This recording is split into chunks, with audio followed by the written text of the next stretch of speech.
32번 볼게요. 32번의 주제는 개인의 지식과 선호를 드러나게 하는 시장 메커니즘. 시장 메커니즘이 무엇인지 정리해놨거든. 적어놓으세요. 시장에서 가격과 거래량이 결정되는 자연스러운 작동 원리를 시장 메커니즘이라고 해. 자, 해석을 해보면 시장 메커니즘의 한 가지 큰 장점은 there is, there를 하면 비동사 뒤에 나오는 게 주어고, 그리고 이 투부정사가 유인이란 단어를 꾸며주고 투부정사 앞에 있는 의미상의 주어거든. 그럼 우리 해석은 의미상의 주어 먼저 해석하고 그 다음에 투부정사 해석을 하고 그다음 그 투부정사 꾸며주는 인센티브를 해석을 할 거야. 근데 유인이라고 하면 살짝 이해가 안 되잖아.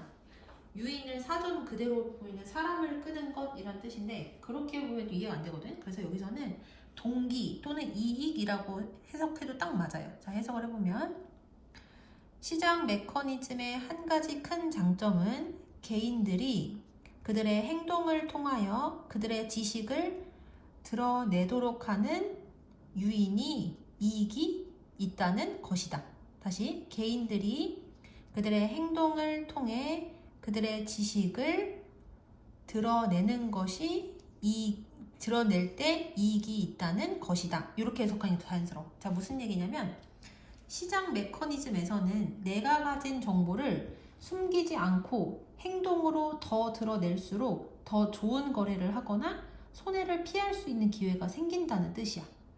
예를 들어 내가 과일이 곧 썩을 거라는 지식이 있어. 그러면 싸게 빨리 이 과일을 파는 것이 팔려는 행동을 하게 되겠지. 그리고 어떤 주식이 오를 거라는 내가 지식이 있어. 그러면 바로 사려는 행동을 하게 되겠죠. 이런 식으로 내가 가진 정보를 최대한 활용을 해서 행동을 할수록 시장 메커니즘에서는 나에게 이익이 생긴다. 이렇게 생각을 하면 돼요. 자, 그 다음 넘어가서 이것은 많은 전략적인 상황과는 뚜렷이 대조를 이룬대요. 근데 어떤 많은 전략적 상황들인지 인위치로 시작하는 관계 대명사절이 꾸며주거든. 일단 얘는 없다고 생각을 하고 얘를 꾸며주는 것처럼 해석을 할게. 가주어, 진주어고 여기에 사역동사, 목적어, 동사의 원형이 오기 때문에 누구누구가 뭐뭐 하는 것을 알게 만들다 이렇게 해석을 해야 돼. 근데 여기 not이 붙어 있으니까 땡땡땡이 이것을 알게 만들지 않는 것이 현명하다 이렇게 해석을 할게요. 자, 다시 해석을 해보면 이것은 다른 편이 한 사람의 진정한 선호나 또는 생산 능력이 무엇인지 알게 만들지 않는 것이 현명한 많은 전략적인 상황과는 뚜렷이 대조를 이룬다. 근데 그러한 예가 뭐가 있는 거야? 예를 들어 정치적 협상과 같은. 자, 그러니까 우리가 협상을 할 때는 내가 가지고 있는 지식을 최대한 숨기는 게 이득이야. 왜냐하면 내가 뭘 알고 있는지, 내가 어떤 능력이 있는지를 드러내면 상대가 나를 이용할 수 있기 때문에 협상은 지식을 숨기는 게 좋고 시장에서 물건을 사고 팔 때는 지식을 드러내는 게 이득이라는 거야. 여기까지 되시죠? 자, 그럼 이 문장을 하나로 자연스럽게 해석을 해볼 거예요.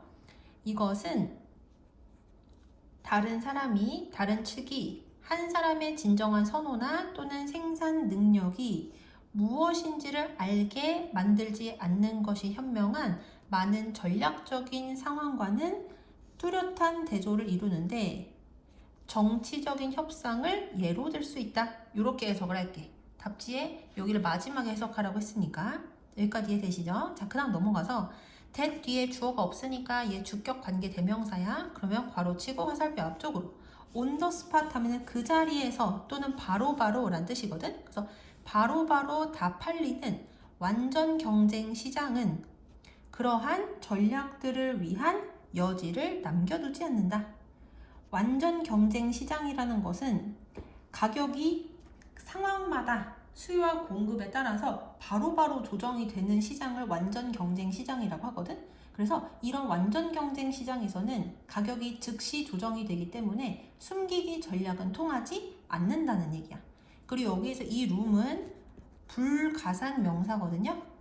불가산 명사라는 건 셀 수 없는 명사라는 뜻이죠. 셀 수 없기 때문에 앞에다가 어나 언이나 이런 거 못 쓰고 복수형 만든다고 s나 es도 붙일 수 없고 해석은 여지라고밖에 안 된다. 여기까지 했죠? 자, 그냥 넘어가서 만일 가격이 고정되어 있지 않다면 많은 모델들이 가정하는 것처럼, 그러니까 많은 모델들이 가정한다 이 표현은 그냥 대부분의 상황에서 그런 것처럼 이라고 생각하면 돼. 우리가 마트를 가봐도 물건이 잘 안 팔리면 20% 할인 스티커 같은 거 붙여놓잖아요. 그런 식으로 많은 경우에 그런 것처럼 가격이 고정되어 있지 않다면 이 얘기하고 싶은 거야. 자, 해석을 해보면 많은 모델이 가정하는 것처럼 가격이 고정되어 있지 않다면 개인들은 그들의 행동을 즉각적으로 조정을 한대. 언제? 그들의 선호나 또는 상황이 바뀔 때마다.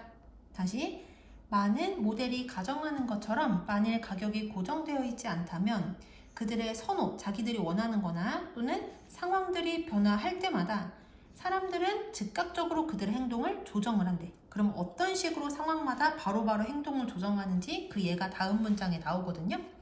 그들은 첫 번째, 그들의 필요를 충족시키지 않는 그런 물건을 사는 것을 멈추고, 그리고 그 다음에 provide 보이죠? provide A with B 하면은 A에게 B를 제공하다 이렇게 해석을 해. 그래서 그들에게 최적의 이익을 제공해주지 않는 물건을 파는 것을 멈추고, 그리고 아마도 다른 제품의 생산으로 전환할지도 모른다. 여기까지 했지. 그래서 사는 사람 입장에서는 자신의 필요를 딱 맞게 충족시켜주지 않는 물건은 이제 더 이상 안 사고, 그리고 파는 사람 입장에서는 나한테 최고의 이익을 제공하지 않는 물건은 파는 걸 멈추고 대신에 다른 물건을 생산하는 거로 바꿀 수도 있다는 얘기야. 나에게 최적의 이익을 주는 물건들로.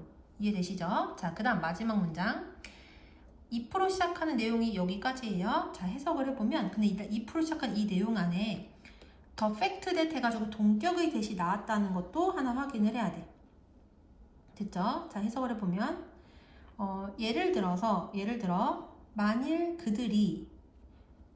그들의 제품에 대한 수요가 논의가 없는 거야. 없다는 사실에 대해서 부정을 하는 것에 빠지는 동기적인 문제를 가지게 된다면, 그러면 시장은, 그 다음 여기서 얘가 드러내다란 동사고 얘는 목적어 필요한 동사거든? 근데 이 동사에 목적어가 대절이는 좀 뒤에 있어.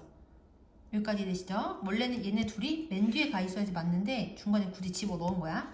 시장은 때때로 꽤나 잘못한 방식으로 그들이 이 사실을 받아들이는 편이 더 좋다는 것을 뭐한다? 드러낸다. 여기까지 됐지? 자, 무슨 얘기냐? 만일 어떤 사람이 현실을 부정하는 거야. 어떤 현실이냐면 자기의 상품이 더 이상 수요가 없다는 그러한 현실을 부정하려고 해도 시장은 가혹한 방식으로 그 사실을 깨닫게 만들어서 결국에는 받아들이게 만든다는 거야.